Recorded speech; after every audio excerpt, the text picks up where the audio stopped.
Boas noites. A Fiscalía abriu hoxe a posibilidade a chegar a acordos parciais na causa aberta pola suposta retirada irregular de multas de tráfico na Xefatura Provincial de Lugo.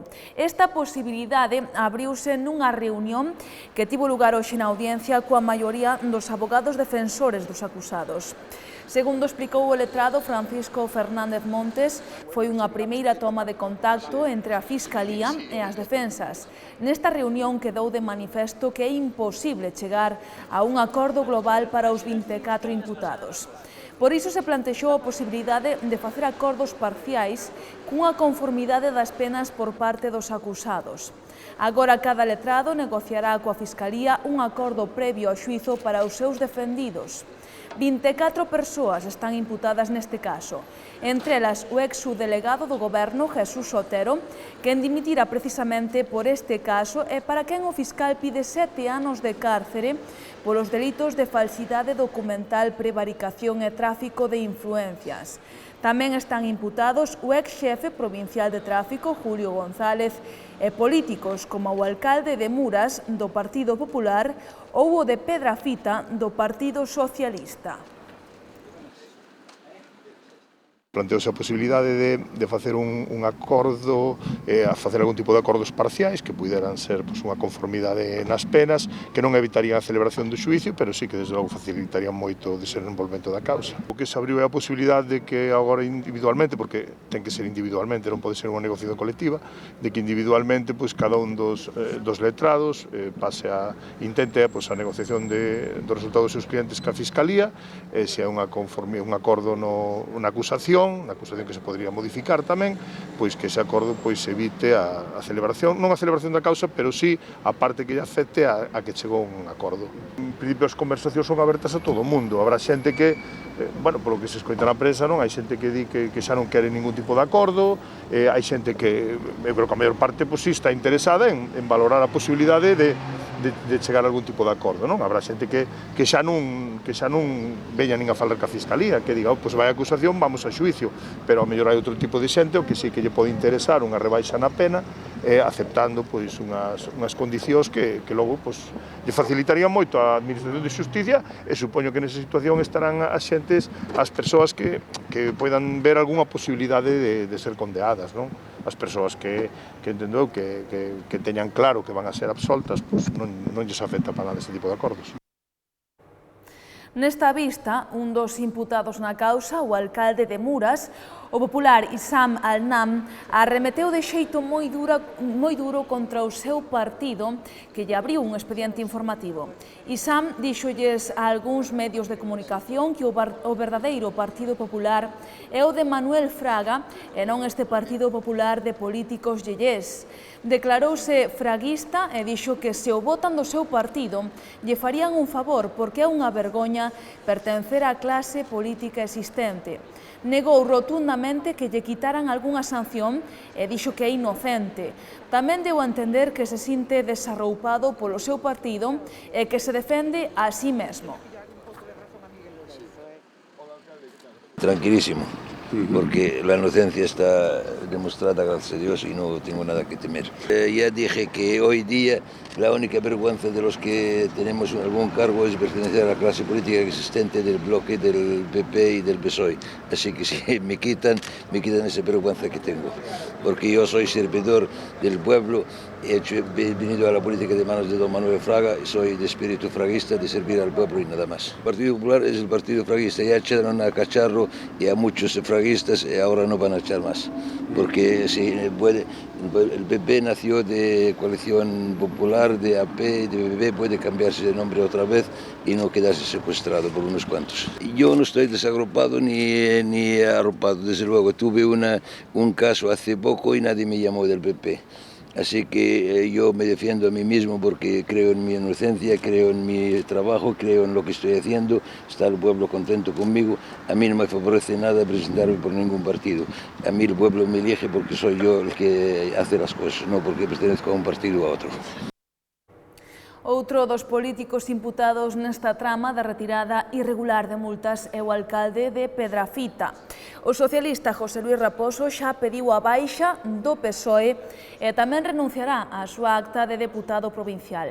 Raposo tomou a decisión el mesmo e desvinculouna do Código Ético promulgado polo secretario xeral do PSOE galego, José Ramón Gómez Besteiro, que obriga a apartar do PSOE os cargos públicos que se enfronten a un xuízo ou a medidas preventivas ante a xustiza. Raposo, que seguirá ao frente do Concello de Pedrafita como independente, está acusado de pedir a anulación dunha multa imposta ao condutor dun vehículo municipal. Mantén que non fixo nada ilegal e que agora poderá defenderse libremente. Raposo negouse hoxe a facer declaracións ás televisións, aínda que si as fixo para as radios e a prensa escrita. O secretario xeral dos socialistas galegos agradeceu hoxe este xesto de José Luis Raposo.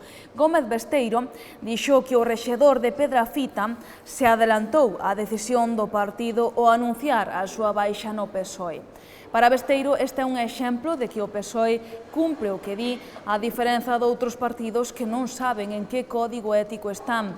Sobre se lle gustaría que outros cargos socialistas imputados nesta trama, como o deputado José Ramón Val, seguisen o exemplo de Raposo, Besteiro dixo que non fai valoración sobre o futuro.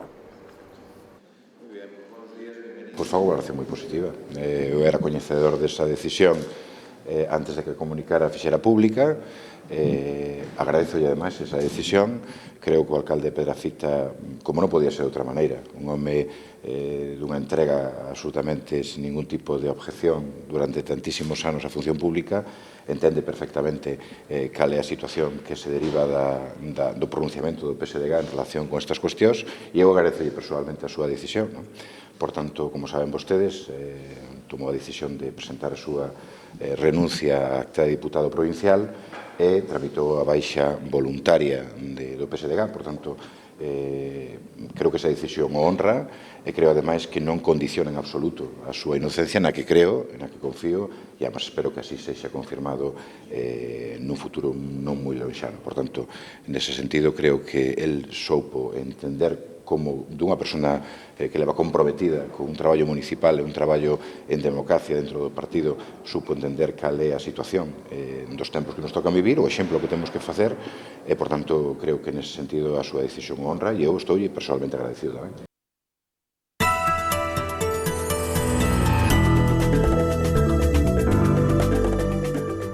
Despois de semanas de protestas polos encauzamentos dos ríos en Sarria, semella que a vindeira semana haberá unha solución. Así o confirmou hoxe o presidente da Confederación Hidrográfica Miño-Sil, que asegurou que se sentaron a falar con representantes das plataformas para escoitar as súas propostas. O encauzamento do río en Sarria segue a xerar polémica. Para tratar de solucionalo, esta semana houve unha xuntanza entre membros das plataformas que se amosaron en contra desta actuación, membros da Confederación Hidrográfica Miño-Sil e representantes da obra. Polo momento estánse a estudar as propostas presentadas e a vindeira semana podería haber unha solución. Bueno, ellos plantearon qué quieren modificar, la estamos estudiando. En fin, yo no quiero decir, estas modificaciones tienen una componente técnica y una componente jurídica. En este momento la estamos evaluando. Yo espero que en la semana que viene podamos dar una solución. Seguramente, no sé, si me pregunta hasta qué alcance va a tener, en este momento no lo sé. Todo el que podamos, todo el que podamos. Neste senso, o delegado do Goberno en Galicia, Samuel Juárez, quixo facer un chamamento á sociedade para que non se repita nunca máis este tipo de actuacións.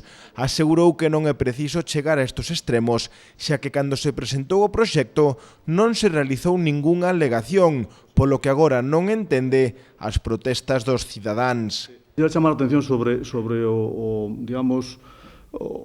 mal funcionamento en xeral da sociedade cando despois de que un proxecto foi sometido a todos os trámites, información pública, etc., non se fan ese tipo de alegacións no seu momento, cando está aberto a que se presenten, e cando se comeza a obra, pois se montan este tipo de plataformas e este tipo de reivindicacións.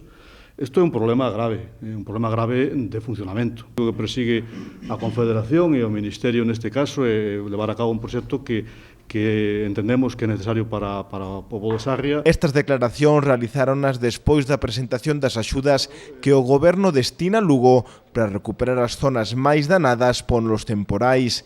En total, investiránse máis de 800.000 euros na Mariña, nos ríos e nos ferrocarrís e as estradas. Supone una inversión del orden de 800.000 euros, una inversión máxima de 800.000 euros que hemos repartido en seis bloques de actuaciones. En total, estas acciones empezarán, si el tiempo continúa así, porque estamos trabajando en dominio público hidráulico y las aguas, si siguen bajando y permiten estas actuaciones para seguridad de las personas, se empezarán en el mes de abril, los primeros de abril, y entendemos que dará un empleo entre 4 y 5 meses a más de 50 personas. O PP ameaza con abandonar a mesa de contratación da Deputación despois de que se cambiasen dúas cláusulas do contrato de vixianza e seguridade. Os populares alertan das dúbidas que xera este proceso de contratación. O pasado 21 de febreiro aprobouse un expediente de contratación, aprobando así os pregos de cláusulas administrativas relativos ao servicio de vixiancia e seguridade de distintas dependencias da Deputación Provincial de Lugo. É un contrato moi importante, leva unha duración de 4 anos, que pode ser prorrogado outros 2, e o valor estimado pode superar os 4,2 millóns de euros. Ben, posteriormente, o 7 de marzo, aproban unha rectificación vía corrección de errores cambiando determinadas cláusulas do pliego de contratación. Mais que corrixir un error que tivese o pliego inicial, están cambiando as condicións. E preguntámonos por qué. É dicir, houbo algunha empresa que protestou? A que non lle gustou o pliego original? Paralelo a isto, anunciamos que vamos a registrar unha pregunta para que no próximo pleno se nos explique cales foron as circunstancias que motivaron este cambio no pliego de cláusulas. E hasta que esa explicación se nos dé, e que se nos dé co rigor que merece un contrato que pode alcanzar os 4.200.000 euros, deberá de ser unha explicación con ese rigor, non a que nos teñen acostumbrados, o Partido Popular anuncia que abandonará a mesa de contratación. Compre recordar que, mentres que o señor Besteiro, nos pasados días, decía que non considera adecuado que os políticos formen parte das mesas de contratación, este pliego, que se aprobou o 21, que se corrixe o día 7, continúa ca presenza de políticos nas mesas de contratación. En clave municipal, os populares tamén denunciaron a improvisación do goberno local á hora de reorganizar os servizos sociais. Os populares critican que agora as traballadoras sociais teñen menos tempo para atender aos usuarios.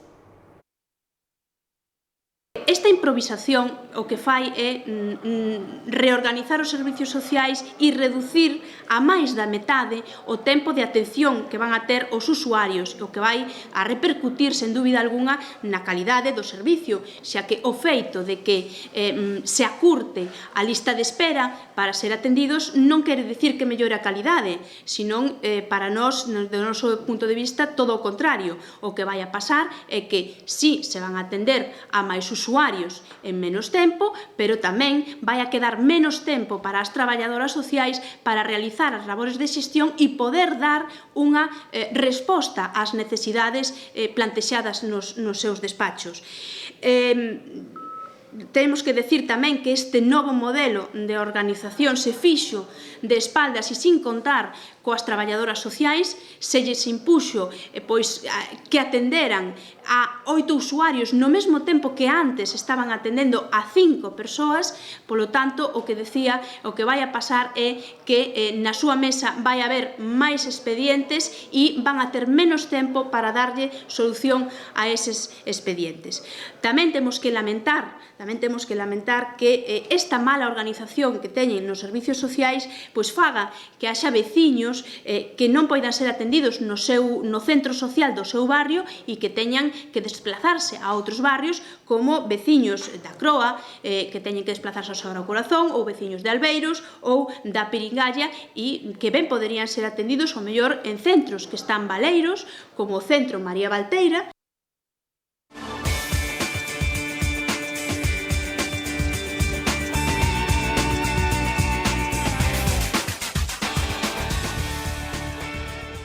O Ensino visita este sábado o Badaxoz, un rival complicado sobre todo pola longa viaxe.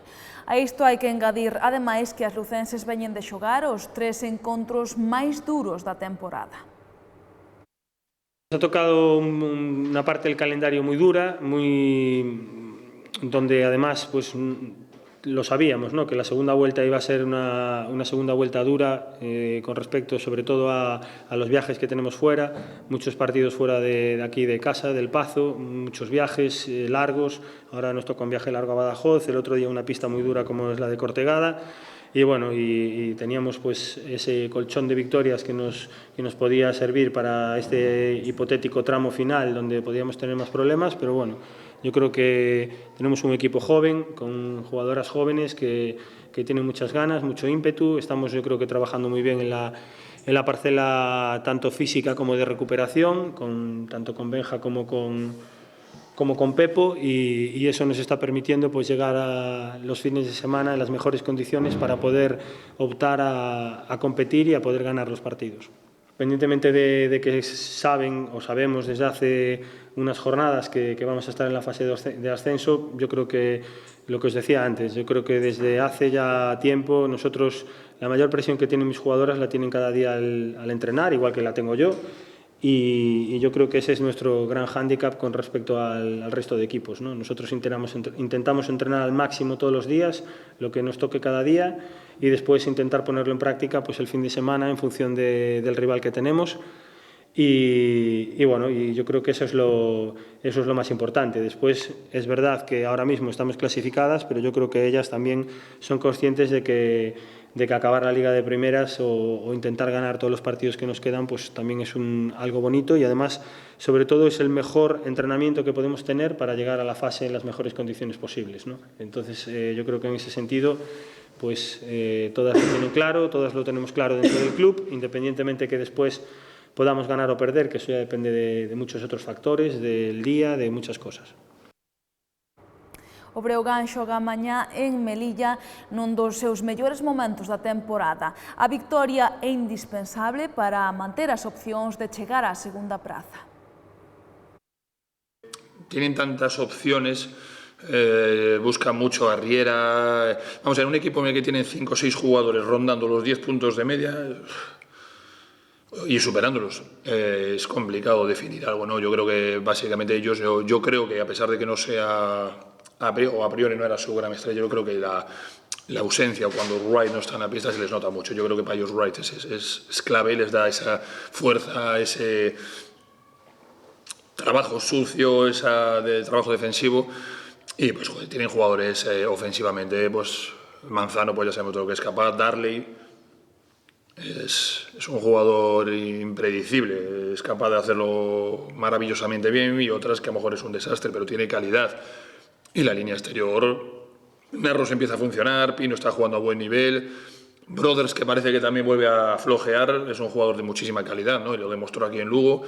Y pues Riera y Fuentes se compenetran muy bien. Es complicado, es un equipo tan completo que es complicado destacar algo. Sobre todo lo que yo creo que hay que destacar es su potencial y su capacidad anotadora, principalmente por encima de todo. Estamos en un momento similar que cuando tuvimos la racha esta de 6-1, sobre todo a nivel de confianza. Yo creo que a nivel de juego, a nivel de trabajo, ningún momento, repito, yo solo hay un partido, y lo repetiré por activa y por pasiva, en el cual estuve disgustado, y fue el de Burgos. Pues incluso la derrota de Logroño y la derrota de Navarra los podemos achacar a que salimos un poco dormidos. no estuvimos acertados, pero pues el equipo trabajó, luchó, peleó, se enganchó a los partidos, pero el día de Burgos no lo hicimos, y ahí sí terminé muy enfadado con el equipo. Pero por lo demás, yo creo que a nivel de confianza, a nivel de acierto, sobre todo viendo los entrenamientos, yo creo que sí estamos en un nivel parecido al de la primera racha hasta que tuvimos con el 6-1 al principio de la Liga. Con lo cual, lo hablaba con los jugadores, ¿no? Todo es importante, quedar lo más arriba posible, pillar una buena posición en el playoff para tener en el mayor posible número de eliminatorias la ventaja de campo, pero el llegar ganando y llegar con un momento de confianza a esos playoffs es importantísimo. Y más en una plantilla joven como la nuestra, ¿no? 23 años de media, llegar con confianza y con seguridad en esa ronda de playoff, sobre todo la primera ronda, ¿no? O Azcar non poderá revalidar o seu título da Copa Xunta, xa que os de Diego Ríos perderon onte ante o Burela por 1-0, polo que quedaron apeados da competición. O encontro estivo moi igualado e decidiuse cun gol de Isi a 4 minutos para o final do partido.